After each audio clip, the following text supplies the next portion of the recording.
The radical visionary Floyd Shivambu and the EFF Floyd Shivambu, a name synonymous with disruption, with radicalism, a man who, alongside Julius Malema, dared to challenge the status quo in South Africa. They formed the Economic Freedom Fighters, a party born out of the ANC but with a bolder, more uncompromising vision. Shivambu, the strategist, the intellectual force behind the EFF's fiery rhetoric, has become a central figure in South African politics. From the start, Shivambu positioned himself as a champion of the people.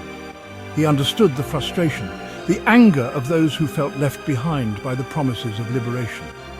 He tapped into the deep-seated yearning for economic justice, for a true dismantling of the colonial legacies that continue to plague South Africa. His journey from student activist to political heavyweight reflects a deep commitment to transforming South Africa. But Shivambu's rise has not been without controversy. His critics paint him as a populist, a rabble-rouser, more interested in grabbing headlines than enacting real change. They point to the EFF's often confrontational style, their penchant for fiery rhetoric and dramatic gestures. But for Shivambu's supporters, these are the hallmarks of a leader who refuses to be silenced, a man willing to fight tooth and nail for the rights of the marginalized. Love him or hate him, one thing is undeniable. Floyd Shivambu is a force to be reckoned with in South African politics. His vision for a radically transformed South Africa, built on economic justice and a rejection of colonial legacies, continues to resonate with millions. But the question remains, can he translate this vision into tangible change, or will his ambitions ultimately be thwarted by the very system he seeks to dismantle? Economic revolution, dismantling colonial legacies. At the heart of Shivambu's vision for South Africa lies a radical idea: economic freedom. He argues that true liberation cannot be achieved while the majority of South Africans remain economically marginalized. The legacy of apartheid, he contends, continues to cast a long shadow, with the wealth of the nation concentrated in the hands of a privileged few, predominantly white elite. Shivambu's solution? Expropriation of land without compensation. This policy, perhaps the most controversial espoused by the EFF, calls for the redistribution of land from its current owners to black South Africans without any payment to the original title holders. This radical proposition, deeply rooted in the history of land dispossession under colonialism and apartheid, has sent shockwaves through South Africa and beyond. But for Shivambu, it is simply a matter of righting historical wrongs. He argues that the current land ownership patterns are a direct result of centuries of systemic dispossession, and that returning the land to its rightful owners is essential for achieving true economic justice. He envisions a South Africa where black South Africans have equal access to land, a fundamental asset that can be leveraged for economic empowerment. Critics argue that such a policy would be disastrous, scaring off investors, destabilizing the economy, and potentially leading to violence and chaos. They advocate for more moderate approaches, such as land reform programs that involve market-based mechanisms and compensation for current owners.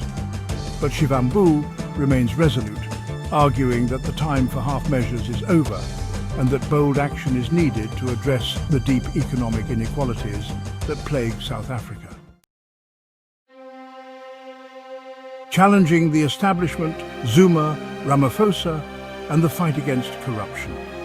Floyd Shivambu is a man who does not shy away from confrontation, especially when it comes to calling out what he sees as corruption and injustice within the corridors of power. He has been a vocal critic of both former President Jacob Zuma and current President Cyril Ramaphosa, accusing both of failing to address the root causes of inequality and corruption in South Africa.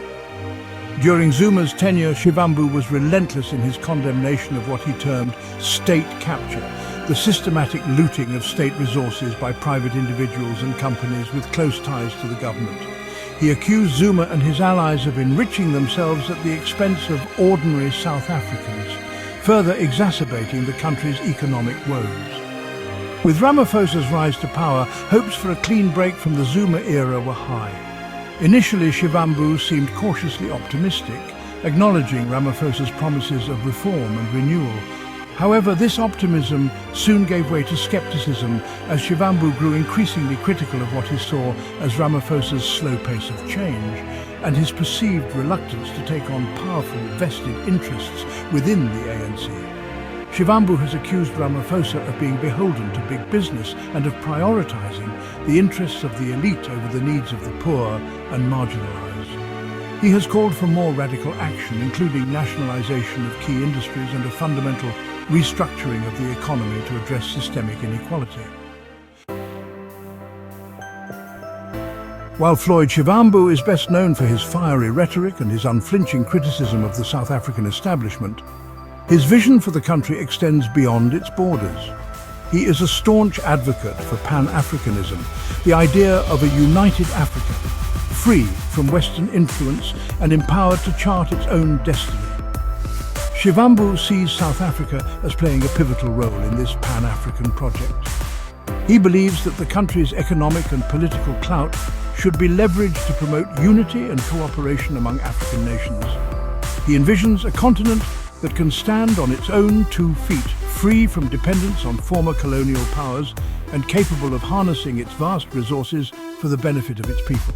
In this context, Shivambu views South Africa's membership in BRICS, Brazil, Russia, India, China and South Africa, as a strategic opportunity.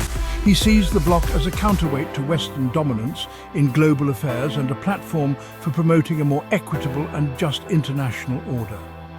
He believes that by strengthening ties with fellow BRICS nations, South Africa can break free from the shackles of neo-colonialism and forge a new path towards prosperity and self-determination. However, Shivambu's embrace of BRICS has also drawn criticism. Some argue that it represents a shift away from the West towards new forms of dependency, particularly on China. They point to China's growing economic footprint in Africa and express concerns about the potential for debt-trap diplomacy and exploitation. Floyd Shivambu is a complex figure who defies easy categorization. His critics often portray him as a firebrand, a rabble-rouser more interested in sowing division than finding solutions. They point to his often combative style, his penchant for inflammatory language, and his unwavering belief in the EFF's radical agenda.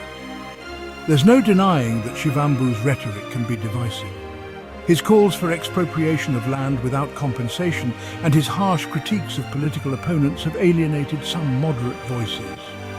Some argue that his approach risks exacerbating racial tensions and undermining social cohesion in a country still grappling with the legacies of its past.